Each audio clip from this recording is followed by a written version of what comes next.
खुलुमबाय आं कमलि ब्रह्म बड'लेण्ड बुब्लिनि जानानै बयखौबो बरायना लाबाय दिनै 2 डिसेम्बर 2023 नोंथांमोननो बड'लेण्ड बुब्लिया दिनैनि साना मानि थाखाय मिथिजायोबा दिनैनि सानाव मा हाबाफारि फालिनाय जायो नोंथांमोननो फारि फारि बड'लेण्ड बुब्लिया फोरमायगोन दिनैनि सानखौ हादरारि गुबुंले होबथानाय सान एबा नेशनेल पल्युशन कन्ट्रल डे महरै फालिनाय जायो बे सानखौ गुबुंले आरो बेनि खैफोद गोनां गोहोमनि बागै सांग्रांथि बांहोनो थाखाय बोसोरफ्रोमबो 2 डिसेम्बराव फालिनाय जायो बे सानखौ बै सुबुंफोरनि गोसोखांथियाव फालिनाय जायो जायफोरा इं 1984 मायथाइयाव भारतनि भ'पालाव जानाय गेसनि खैफोदाव जिउ खोमानांदोंमोन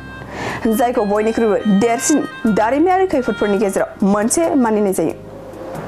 आरो दिनैनि सानावनो बुहुमनां सानजुनथि लेखा रोंथाइ सान एबा वर्ल्ड कम्पिउटार लिटारेसि डे महरै फालिनाय जायो बे सानखौ बोसोरफ्रोमबो 2 डिसेम्बराव फालिनाय जायो आरो बेनि थांखिया गाहायै भारताव गथ'फोर आरो आइजोफोरनि गेजेराव टेक्न'लजिकेल रोंगौथिनि जौगानायखौ थुलुंगा होनाय बेनि अनगायैबो दिनैनि सानावनो असम दिवस आरो नेशनेल स्पेशल एडुकेशन डे महरैबो फालिनाय जायो नोंथांमोननो बड'लेण्ड बुब्लिया दिनैनि सानाव मा हाबाफारिजों मिथिजायो आरो मा हाबाफारिखौ फालिनाय जायो फोरमायबाय गोजोन्थों सना रुफा आरो हिरानि जुवेलारि गाननो मोजां मोनग्रा सुबुंफोरनि थाखाय गोजोनथाव खौरां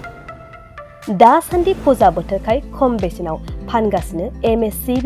जुवेलार्सआव सना रुफा आरो हिरानि समायना रमायना जोंख्लाबनाय जुवेलारिज MSCB जुवेलार्सआव मोननो हागोन राजकोट जुवेलारि कास्टिं जुवेलारि कलकाता जुवेलारि मेसिनजों बानायनाय जुवेलारि आरो आखाइजों बानायनाय जुवेलारि लोगोसेनो हाबा हुखायाव गाननो थाखाय सना आरो हिरानि समायना जुवेलारिसफोरखौबो मोननो हागोन